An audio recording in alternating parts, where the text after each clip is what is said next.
Тука некогаш се слушал бебешкиот плач, детскиот джагор, блењето на овците, кукуригањето на петлите. Денеска селото Витанци е село на духови.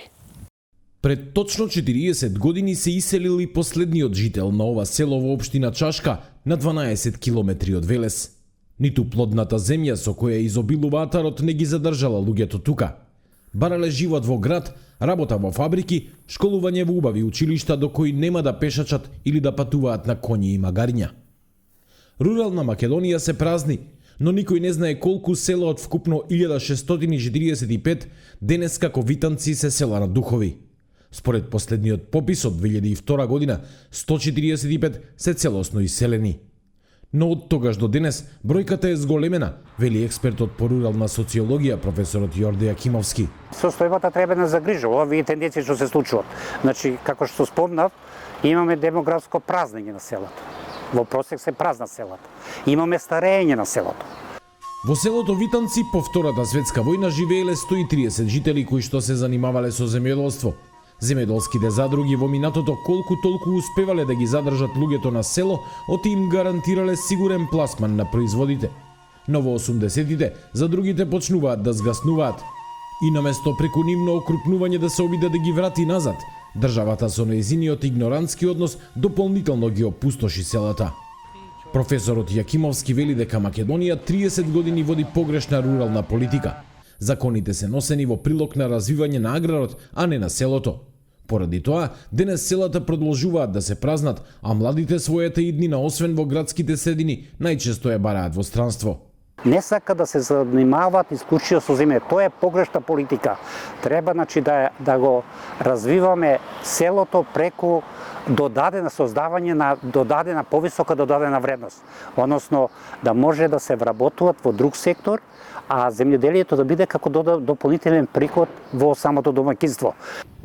Голем број македонски села се без асфалтирани патишта, струја, вода и канализација. Во многу од нив нема училиште, амбуланта и лекар. Без овие основни потреби, селото и понатаму ќе продолжи да се уништува, па никој нема да сака да живее како во 19 век. На само 20 километри од напуштеното Витанци се наоѓа селото Новачани. Ако ја погледнете официјалната статистика, тука живеат само 5 мина. Но ето, таму првата куќа има човекот нешто се чува крави. Тука се прави рибник. Ваму фарма имаме, мини фармиче за кокошки, пилење одгледуваме. Друг ваму има хала направено со дрвенари, ЦНЦ машина, значи нешто што Индустрија почнува, значи. Почнува веќе живо цело. Потрагата по екзистенција го носела Велимир Црвенов по безпаќата на печалбарскиот живот. Тоа, вели тој, го научило дека никаде не е како дома. Решил да ја продолжи работата на таткото на неговата сопруга и почнал да се занимава со земјоделство.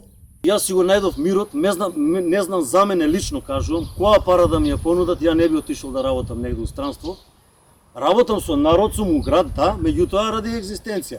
Ама доколку имам деца за школување, доколку би можел малку само да можам да бидат, нели, да бидам посамостален, ја мислам дека од тука никош нема се тргнат. Во Новачани луѓето се враќаат, подигнуваат бизниси. Селото има добра поврзаност, асфалтен пат речи си до влезот, а преку блискиот автопат овие жители се брзо во градот. Освен тоа, пред неколку години Новачани добило и водовод и канализација, па сега ги има сите услови за живот. Како прво, сме многу блиско до градот. Мене ми е 10 минути, јас сум и помалку од град. Преку автопат од тука, шо и да ми треба, некој ако живее во тунелот до центар, до пазар, ќе стаса побавно него лија. Гуз собраќе. Тука, ваа природа, ваа убавина, у градот не можеш да ја доволиш. Се очекува новиот попис на есен да открие дека има значително зголемување на бројот на испразнетите села во однос на последното пребројување во 2002 година. Но ќе донесе и патоказ како да се оживее рурална Македонија, која има своји специфики. Затоа решенијата не смеат шаблонски да се препишуваат од развиените земји. Главната задача е до секое село да се стигнува лесно, услов кој ќе овозможи развој и ренесанса на селата во Македонија.